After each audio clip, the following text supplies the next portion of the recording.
Today's Russian papers do not make happy reading for America's president. Moskovsky Komsomolets declares Trump's vulnerability is now clear and Russia should draw its conclusions in time. And the vulnerability? Well, according to the paper, Donald Trump is his own worst enemy.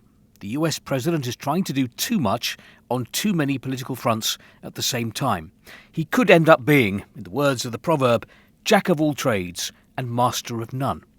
As well as trying to end the war in Ukraine, Donald Trump has announced talks with Tehran and has warned it'll be a very bad day for Iran if they fail. I haven't enough fingers and toes to count the political crusades the US president has launched simultaneously.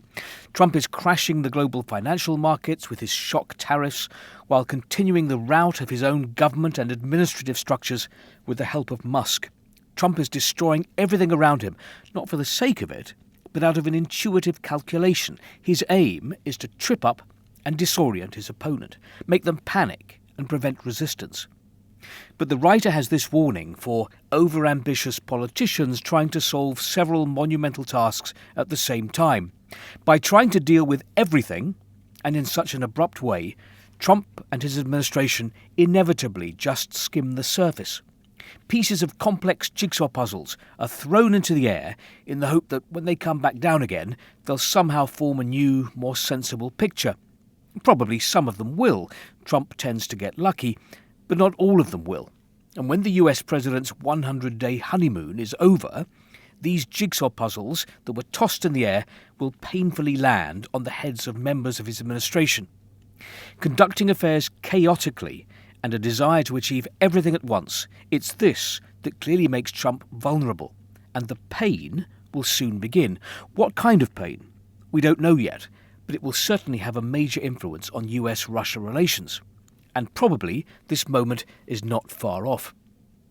What does look far off is the Trump administration succeeding in driving a wedge between Russia and China.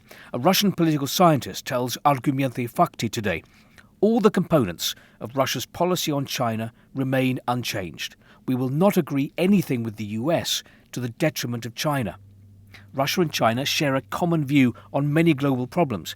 No one is going to give this up for the sake of the pig in a poke that is relations with America.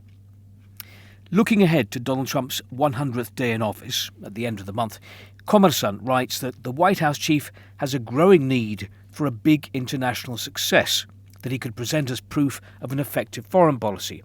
With the strategic resources deal with Ukraine still unsigned, and having failed to achieve any major progress on peace in Ukraine, and having sharply strained relations with Western allies, Donald Trump is now rushing to play the Iran card. However, instead of a record-quick historic nuclear deal with Iran that he wants to sign alone, without Russia, China and the European troika of world powers, President Trump risks suffering another failure. In case you're wondering why Donald Trump didn't impose tariffs on Russia, Izvestia has this theory. Trump realises how high the stakes are in the geopolitical game around Ukraine. Amid domestic turbulence, he must display to his voters at least some successes on the international stage, and that he's fulfilled ambitious pre-election promises. In this situation, for the US, accelerating a de-escalation of the hybrid war with Moscow is the most realistic and beneficial step. With the economy in shock, the Trump administration cannot allow itself to fight a war on several fronts. This is precisely why there is a window of opportunity now for Russian-US diplomacy.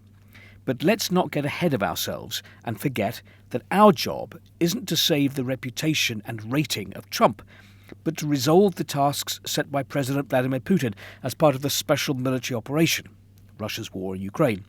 At this stage in negotiations with the Americans, we should use both carrots and sticks, reacting symmetrically to Trump's own approach to dialogue with Moscow.